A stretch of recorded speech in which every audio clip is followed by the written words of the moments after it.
I did a podcast episode with a gentleman named Connor Harris, who I believe is out in Oregon. And you can find him on Instagram. I'm pretty sure it's just Connor Harris, Conor, and then Harris, Harris. And I suppose he has a website. I'm just not sure what it would be. And I'm sure it's going to be posted at some point. So I'll let you know when it is posted. But it was interesting because we spoke for about an hour. And he asked me a question. And it's funny because I didn't understand the question at first. And let me just explain what the question was. So obviously we're talking about PRI. That goes without saying. And he said that there was a criticism of PRI that, I suppose in the strength and conditioning community, because that's really where he kind of operates.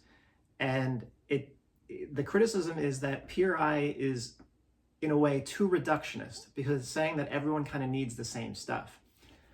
And I didn't really understand the question, because I'm so far into PRI, and it's such a given that all humans need the same thing, that I didn't even realize that people would even know what PRI is and then say, no, it's too reductionist. It just didn't even dawn upon me because it's been so far removed that I would even question any of these things. And I guess I would have to explain why.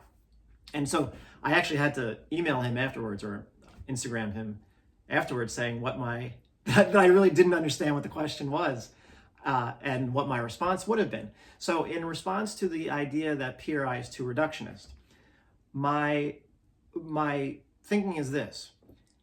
If you recognize that humans are right dominant, what does right dominant mean? If you accept that fact, if you see that bigger right diaphragm makes it easier, and the organization of our organs on the inside and our neurological functioning make it easier for humans to stand on the right leg and breathe than it is to stand on the left leg and breathe. And remember, 90% of the world is right-handed. Most people kick with their right leg. Right dominance is pretty well established. If you don't even understand that, then we have no basis for discussion. And that's what I actually said about another question. Like, I can't have conversations with people who don't understand patterns, or who don't understand that we're in a pattern or what that really means. And I think people who think that PRI is reductionist, patterns don't mean the same thing that they mean to me. Because I can tell you this, I can get on the ground, do a 90-90 hip shift, and that is not a good position for me, probably because of my vestibular system and my visual system, which are kind of the same thing. They're not technically the same thing, but eyes are part of the vestibular system, along with the inner ear and your sense of your head, where your head is and the ground. Because anytime I get up off the ground doing a 90-90, I'm back into a lateral pelvic tilt, which doesn't really exist. Lateral pelvic tilts are just manifestations of an underlying pattern. So I'll get up and I'll be in a left AIC pattern. You'll see my pelvis is rotated forward, it's hiked up, and I'm back in the pattern. However, upright techniques don't do that to me. Only supine. I haven't really figured it out yet, but I'm on the march. I'm trying to figure it out. I think it's definitely something sensory. Let's put it that way. So where was I? Oh, patterns. So patterns mean something to me intimately that may not have been experienced by others. They don't fully, I'm not saying there's anything wrong with them intellectually or what they do in their own life and training and everything.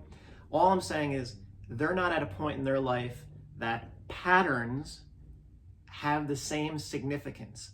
Because once you understand a pattern, at no point do you then focus on one area of the body. If I know this is so let's just take the point of a lateral pelvic tilt. If I know that a lateral pelvic tilt is a manifestation, is a visual manifestation of compensatory activity due to an underlying pattern, of a total body pattern, that is an intimate, whose patterned activity is set off or not set off by appropriate recognition of the ground, sensing the ground, and the ability to remain upright against the forces of gravity. So your pattern is not just an internal asymmetry pattern issue. It's not just a total body issue. It is a total body issue, but it also involves your relationship to the ground and your ability to use the ground to move your body on the earth. If you can't use the ground, you are an extension. That's pretty much the definition of it. You cannot use the ground. Just like my visual system did not permit me to feel the ground coming up underneath my left leg for 40 freaking years. And if you can't stand up against gravity without extending your back. All these things put you into a stronger pattern. So why would I care about a lateral pelvic tilt? It doesn't exist. It is a visible manifestation of a body that is in a pattern because of that body and that brain's inability to use the ground and gravity to its benefit. I'm going to leave it like that. That's my answer. Until you can understand a pattern in that context, then you're going to try to treat the pelvis as if the pelvis existed in isolation from the rest of your body. You could legitimately say, no, you know what? That's not a lateral pelvic tilt. That's a lateral scapular tilt. Well, I mean, if someone's going to have a lateral pelvic tilt, I'm sure their scapulars are also going to be tilted. So I call it a lateral pelvic tilt. Or you could call it a lateral ear tilt, because there might be some asymmetry going up in that skull also, because I'm sure the neck is not going to be sitting in a perfect position, which means the head's not going to be sitting in a perfect position. So why choose the pelvis instead of the scapula or the ears or the feet? Why not look at a lateral foot tilt? Because how many times do you see this in the frontal plane?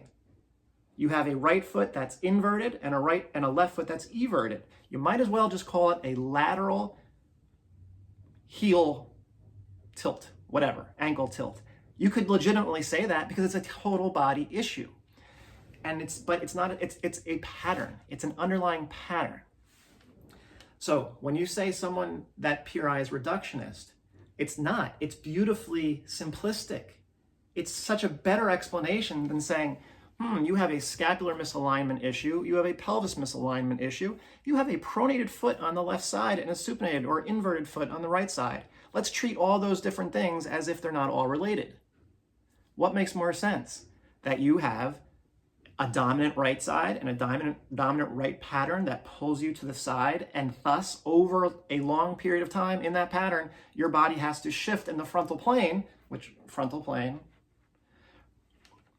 you have to shift in the frontal plane to remain upright so you don't fall. And that's what you're looking at, you are looking at the frontal plane shifting, and probably some transverse also, so rotation, in order to not fall down when you're being put over on that right side with the right dominant pattern that you have acknowledged. But you don't acknowledge it. If you acknowledge it, then you treat it. If you acknowledge a pattern, then you hope to resolve that pattern.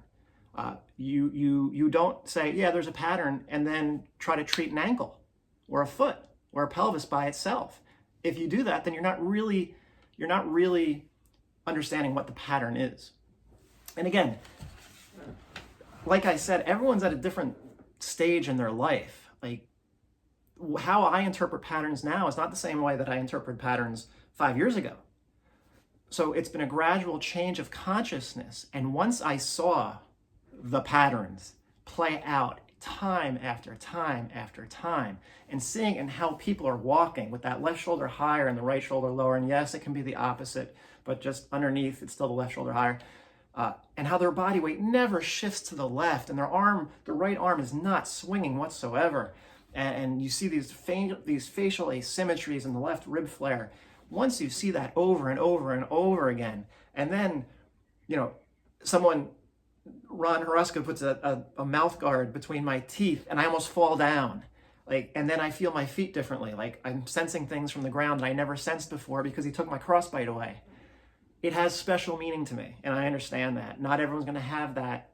They might know it intellectually, but they've never experienced it from a physical standpoint. What a pattern does to your life and how it can completely ruin your life if it's not managed properly, or if the origin of that pattern, perfectly normal pattern, when it gets out of control because maybe you had a visual system that was a little bit funky and no one knew. That was the story of my life.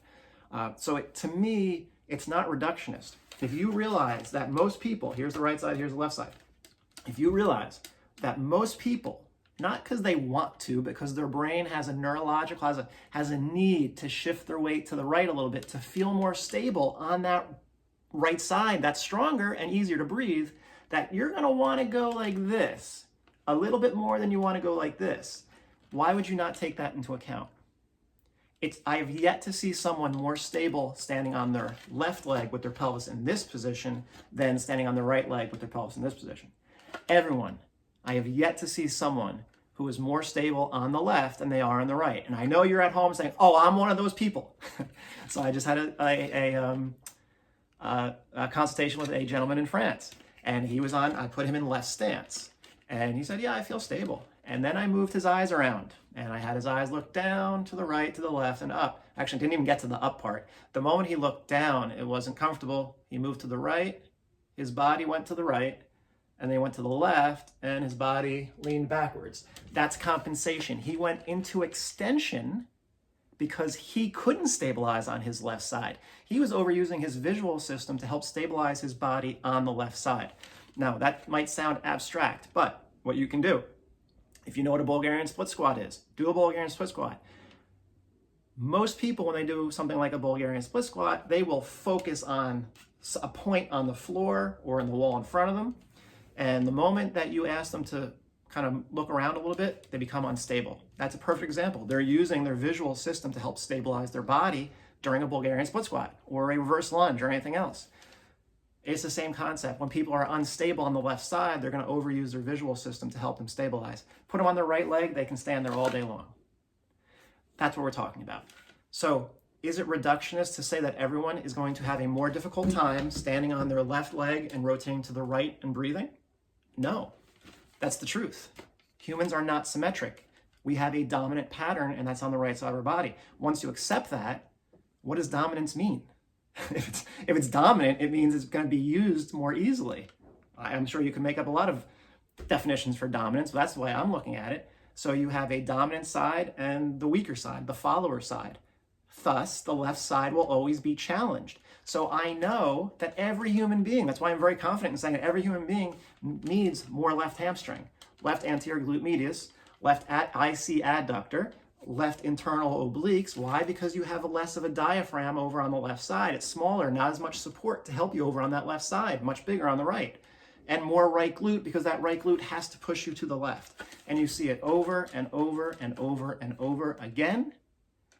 It's not reductionist, it's just how it is. And again, if that doesn't make if it doesn't have meaning to your own life, you may not see it same way I see it. But ask anyone who's done PRI for a long time. They'll tell you it's the same way over and over and over and over again because it's built into our body. The structure of our body is telling you people are going to be right dominant. And once you acknowledge right dominance, then you have to acknowledge that the left side is not dominant and will be lesser. So that's why everyone kind of needs the same stuff. You have to get the legs, you have to get the musculature on that left side stronger because the right side is dominant. And so it's not reductionist if the word pattern has a significant meaning to you as it does for me and for anyone who's done PRI for a certain period of time and has taken a lot of seminars because you just see it over and over and over again. And that's my answer. Went 14 minutes. Didn't expect it to be that long, but that is my answer.